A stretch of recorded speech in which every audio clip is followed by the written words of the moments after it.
Topic पढ़ाने वाला हूँ वो है clavipectoral fascia and mammary gland. सबसे पहले हम बात करेंगे क्लेवी पेक्टोरल फैसिया की। तो क्लेवी पेक्टोरल फैसिया क्या होता है?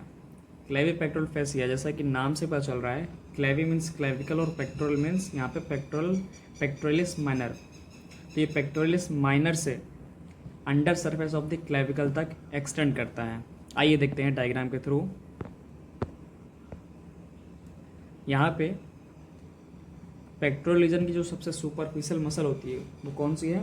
वो पेक्टोरलिस मेजर मसल है। तो पेक्टोरलिस मेजर मसल को डिसेक्ट करने के बाद जो हमें दिखेगा वो पेक्टोरलिस माइनर मसल होगी और यहाँ पर सबक्लेवियस मसल होगी।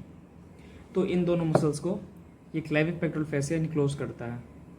इसके बाद एक थर्ड स्ट्रक्चर है जो है suspensory ligament of fascia. Suspensory ligament of fascia ये एक्सटेंशन है क्लेवी पेक्टोरल फैसिया का, जो कि beyond the pectoralis minor present होता है। ये वाला पार्ट जो देख रहे हैं आप वो है सस्पेंसरी लिगामेंट ऑफ फैसिया। क्या रोल होता है इसका? Suspensory ligament of fascia axilla वाले पार्ट को, उसके फ्लोर ऑफ एक्जिला को पुल करता है, जिससे एक्जिला का एक कर्वेचर बनता है। ओके, आइए अब देख लेते हैं क्या लिखा है। Clavipectoral fascia muscles which are enclosed is pectoralis minor muscle and subclavius। Extension क्या है इसका? It extends as suspensory ligament of axilla which is below the pectoralis minor muscle. आगे हमें क्या देखना है कि वो कौन से स्ट्रक्चर्स हैं जो क्लेवी पेक्टोरल फैसिया को पियर्स करते हैं। ये काफ़ी इंपॉर्टेंट सवाल है क्योंकि ये एग्जाम से पूछे जाते हैं। तो सबसे पहला स्ट्रक्चर है थोरैसिक एक्रोमियल आर्टरी। दूसरा क्या है? Cephalic vein. तीसरा क्या है? Lateral pectoral nerve. Okay, artery, vein, nerve, a vein. चौथा स्ट्रक्चर क्या है? लिम्फेटिक्स। कौन सी lymphatics? Apical lymph nodes. Okay, तो क्लेवी पेक्टोरल फैसिया के बारे में हमें सिर्फ इतना ही जानना है, जिसके बस 2 से 3 सवाल बन सकते हैं। पहला, कौन कौन सी मसल्स है जिसे इनक्लोज करता है clavipectoral fascia? Pectoralis minor और सबक्लेवियस। दूसरा बन सकता है कि इसका एक्सटेंशन कहाँ तक है? सस्पेंसरी लिगामेंट ऑफ एक्जिला तक। ओके, फिर पूछ सकते हैं कि स्ट्रक्चर्स जो पियर्स करते हैं क्लेवी पेक्टोरल फैसिया को, तो वो ये 4 स्ट्रक्चर्स हैं। हमें सिर्फ इतना ही जानना है क्लेवी पेक्टोरल फैसिया के बारे में। अब आते हैं breast which is also called as memory gland. ये क्या है? ये एक मॉडिफाइड स्वेट ग्लैंड होती है। ठीक है, अब हम बात करेंगे इसके सिचुएशन और इसके एक्सटेंट के बारे में। तो कहाँ पे सिचुएट होती है ब्रेस्ट? वो है सुपरफिशियल फैसिया में, except the tail of Spence. क्यों? क्योंकि टेल ऑफ स्पेंस कहाँ होती है? वो डीपर पार्ट में चली जाती है। ठीक है, अभी आगे हम बताएंगे। एक्सटेंशन की अगर बात करें तो इसका जो वर्टिकल एक्सटेंशन है वो 2nd से 6th रिब के बीच में होता है, और जो horizontal extension lateral border of the sternum, इसका जो मीडियल बॉर्डर होती है वो स्टर्नम के लैटरल बॉर्डर तक होती है, और जो इसके लैटरल बॉर्डर है वो मिड एक्सिलरी लाइन तक होती है। ओके, अब जैसा कि तुम इस डायग्राम में देखोगे, इसमें क्या है कि ये जो हिस्सा है ब्रेस्ट का, इसको बोलते हैं एक्सिलरी टेल ऑफ स्पेंस। ये एक्सिलरी टेल ऑफ स्पेंस क्या करता है कि सुपरफिशियल फैसिया से पियर्स करते हुए ये डीप फैसिया में चला जाता है। ओके, और किसके थ्रू जाता है? वो है फोरामन ऑफ लैंगर, यानी जिस हिस्से से, जिस ओपनिंग से ये डीप फैसिया में इंटर करता है, उस ओपनिंग को फोरामन ऑफ लैंगर कहा जाता है। ठीक, अब आगे देखते हैं क्या है रिलेशंस ब्रेस्ट के। रिलेशंस ऑफ ब्रेस्ट में देखेंगे तो इसमें सुपरफिशियल और डीप आता है। सुपरफिशियल रिलेशन में स्किन और सुपरफिशियल फैसिया है, जबकि डीप में क्या है? डीप में इसमें मिलेगा pectoral fascia, pectoralis major, serratus anterior, external oblique muscles और रेट्रो मेमोरी स्पेस। इसको डायग्राम से हम देखते हैं, जैसे कि ये देखो, ये क्या है? क्लेविकल। ये जो मसल है वो है पेक्टोरलिस मेजर मसल, और उसके बाद इसके ऊपर जो फैसिया दिख रही है ये क्या है? ये पेक्टोरलिस फैसिया। और जो एरिया पेक्टोरलिस फेसिया के ऊपर है, यानी रेट्रो मेमोरी है, मेमोरी ग्लैंड के पीछे है, उसको क्या बोलेंगे, रेट्रो मेमोरी स्पेस। ठीक है, तो ये वो डीप रिलेशंस हैं ब्रेस्ट के जो हमको याद रखने हैं। अब हम बात करेंगे रेट्रो मेमोरी स्पेस के बारे में। ये वो स्पेस है जो कि मेमोरी ग्लैंड के बिहाइंड होता है। इसका क्या रोल है? पहला, it allow free movement of breast over pectoral fascia. तो जो ब्रेस्ट का फ्री मूवमेंट है वो किसकी वजह से हो पाता है? रेट्रो मेमोरी स्पेस की वजह से हो पाता है। दूसरा, it traverses by lymph nodes and blood vessels. इस रेट्रो मेमोरी स्पेस में लिम्फ नोड्स और ब्लड वेसल्स भी पास होती हैं। तीसरी बात जो हमें याद रखनी है इसकी, वो ये कि जब ब्रेस्ट प्रोस्थेसिस लगाई जाती है, जैसे रेडिकल मैस्टेक्टमी करने पे जब ब्रेस्ट रिमूव कर दिया जाता है, उसमें प्रोस्थेसिस लगाना होता है आर्टिफिशियल। तो जो ब्रेस्ट प्रोस्थेसिस है वो हम रेट्रो मेमोरी स्पेस में प्लेस करते हैं।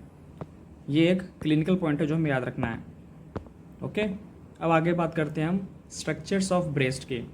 स्ट्रक्चर्स ऑफ ब्रेस्ट में पहला क्या है? स्किन में निप्पल और एरियोला आएगा। दूसरा स्ट्रोमा। स्ट्रोमा किससे बना है? कनेक्टिव टिश्यूज से। और तीसरा होता है पेरेन्काइमा। पेरेन्काइमा टोटली क्या है? ग्लैंडुलर टिश्यू से बनी होती है। अब हम बात करेंगे glandular part of the parenchyma की।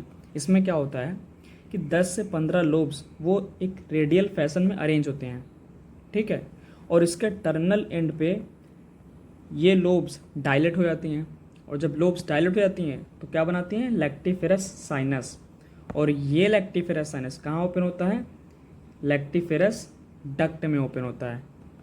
ठीक है, अब इस डायग्राम में देखो, ये क्या है?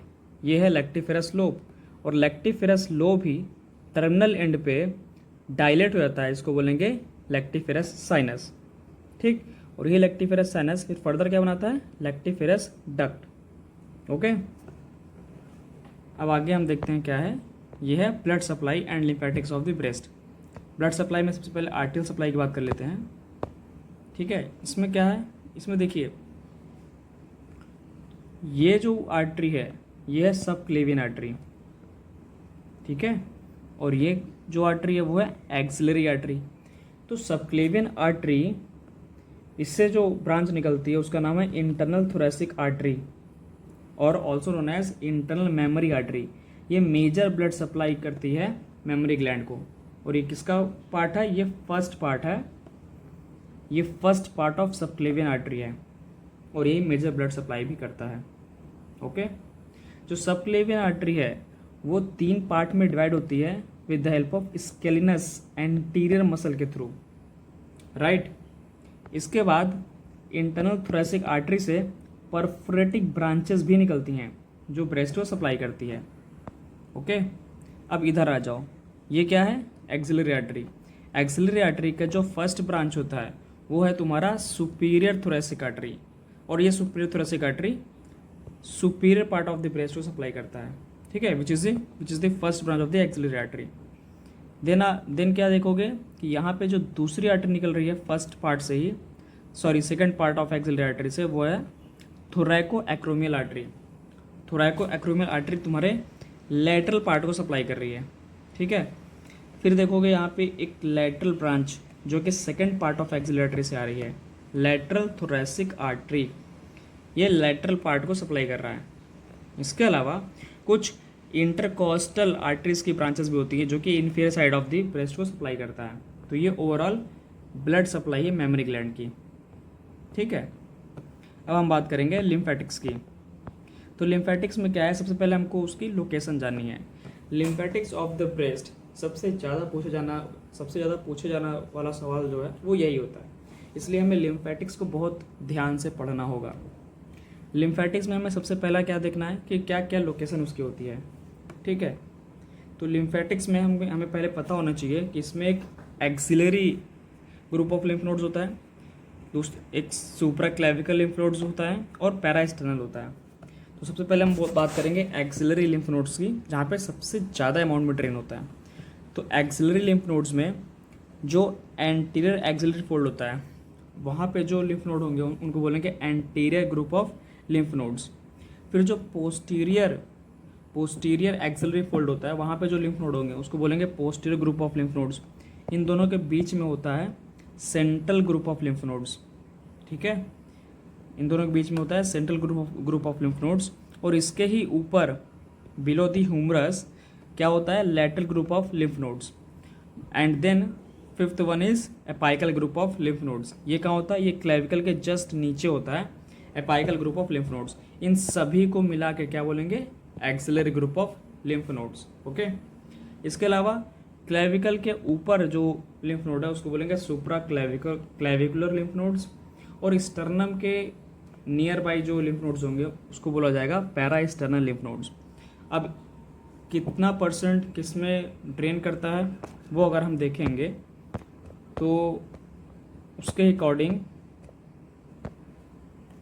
70% ड्रेनेज एक्सिलरी लिम्फ नोड्स में होते हैं जो कि मोस्ट इंपॉर्टेंट है, 20% पैरास्टर्नल में होता है, और 5% ही केवल इंटरकोस्टल लिम्फ नोड्स में होता है ड्रेन, ठीक। अब हम देखेंगे कि पैरेन्काइमा का लिम्फेटिक ड्रेनेज कैसे होता है। तो इसमें हम देखेंगे कि ये क्या है, ये है निप्पल एरियोला कॉम्प्लेक्स। तो निप्पल एरियोला कॉम्प्लेक्स में जो प्लेक्सस पाया जाता है उस प्लेक्सस का नाम क्या है, उस प्लेक्सस का नाम है प्लेक्सस ऑफ सैपी, ठीक है। तो अब इस प्लेक्सस ऑफ सैपी से जो जो लिम्फ है वो ड्रेन करता है कहाँ पे, तुम्हारे anterior group of lymph nodes में, या फिर वो posterior group of lymph nodes में जाएगा। इसके अलावा जो टेल ऑफ स्पेंसर है, एक्सिलरी टेल ऑफ स्पेंस, वहाँ से भी कहाँ पे ड्रेन होगा, anterior group of lymph nodes में। फिर एंटीरियर और posterior group of lymph nodes से कहाँ पे ड्रेन होगा, apical group of lymph nodes में, ठीक है। इसके अलावा डायरेक्ट इंटरकोस्टल लिम्फ नोड्स में भी ड्रेन होता है, और जो middle part of the breast है वो पैरास्टर्नल लिम्फ नोड्स में भी ड्रेन होता है, ठीक है। तो आउटर क्वाड्रेंट किधर ड्रेन हो रहा है, outer quadrant of the breast आपका एंटीरियर और posterior group of lymph nodes में ड्रेन होने के बाद finally apical group of lymph nodes में ड्रेन हो रहा है। जबकि जो इनर क्वाड्रेंट है ब्रेस्ट का वो कहाँ ड्रेन हो रहा है, पैरास्टर्नल लिम्फ नोड्स में, ओके।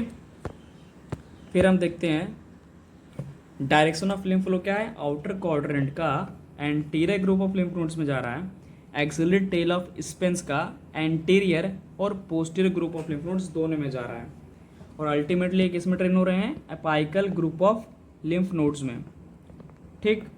अब जो डीपर एस्पेक्ट्स हैं ब्रेस्ट के, जो कुछ डीपर एस्पेक्ट्स होते हैं ब्रेस्ट के, वो कहाँ ट्रेन करते हैं, इंटरकोस्टल लिम्फ नोड्स में, ठीक है। और जो इनर क्वाड्रेंट है वो parasternal group of lymph nodes में ट्रेन करता है। फिर ये मैंने बता ही दिया है कि किसमें कितना परसेंटेज ट्रेन कर रहा है। अब आते हैं हम अपने लास्ट पॉइंट पे, वो है क्लिनिकल एनाटॉमी। क्लिनिकल एनाटॉमी हमेशा लिखना ज़रूरी है क्योंकि इससे एग्जामिनर को पर अच्छा इंप्रेशन पड़ता है और बहुत अच्छे नंबर देता है। तो क्लिनिकल एनाटॉमी में हम देखेंगे क्या कि breast cancer one of the most common type होता है कैंसर का इन फीमेल्स। इसके बाद सर्वाइकल भी होता है। तो it usually arises from the epithelial cells of the lactiferous duct के एपिथेलियल सेल से ये राइज करता है। इसकी पैथोजेनेसिस क्या होती है, जो कैंसरस सेल्स हैं या मैलिग्नेंट सेल्स हैं ये इन्फिल्ट्रेट करता है किसको, सस्पेंसरी लिगामेंट ऑफ कूपर। ये जो सस्पेंसरी लिगामेंट ऑफ कूपर है जब इसको इन्फिल्ट्रेट करता है कैंसर तो इससे breast becomes fixed and immobile. इसके अलावा suspensory ligament of Cooper skin को होल्ड भी करता है, तो इसके इन्फिल्ट्रेशन की वजह से फिर क्या होगा, स्किन का रिट्रैक्शन भी होगा। इसके अलावा जब ये इन्फिल्ट्रेशन लैक्टिफेरस डक्ट में जाएगा और उस डक्ट की फाइब्रोसिस होगी तो रिट्रैक्शन ऑफ निप्पल्स भी होता है। क्यों, क्योंकि लैक्टिफेरस डक्ट फाइनली ओपन कहाँ होता है, निप्पल में। इसके अलावा इन्फिल्ट्रेशन जब सुपरफिशियल लिम्फेटिक्स में होता है तो उससे सुपरफिशियल लिम्फेटिक्स का ऑब्स्ट्रक्शन होगा और वहाँ पे ईडिमा हो जाएगी, जिसकी वजह से हमें एक अपीयरेंस मिला है, इसको बोलेंगे प्योडी ऑरेंज अपीयरेंस। ठीक है, जैसा इस फिगर में देखो ये क्या है, ये एक प्योडी ऑरेंज अपीयरेंस का फिगर है जो ऑरेंज की तरह दिख रहा है, ईडिमेटस है, ईडिमा हो गया है और पिटिंग मिल रही है। क्यों, क्योंकि रिट्रैक्शन ऑफ स्किन हुआ है। तो यहाँ पे ऑरेंजेस अपीयरेंस ऑफ स्किन है, डिम्पलिंग ऑफ स्किन मिल रही है और साथ साथ यहाँ पे निप्पल रिट्रैक्शन भी है क्योंकि लैक्टिफेरस डक्ट में इन्फिल्ट्रेशन हो गया है। So these are the clinical science of breast cancer. यहाँ पे भी देखो तो ये ऑरेंज जैसा है, डिम्पलिंग हो रखी है स्किन में। ओके, तो बस इतना ही था इस लेक्चर में। आई होप कि मेरे इस लेक्चर के थ्रू आपको आपके एग्ज़ाम में कुछ मदद मिलेगी। धन्यवाद।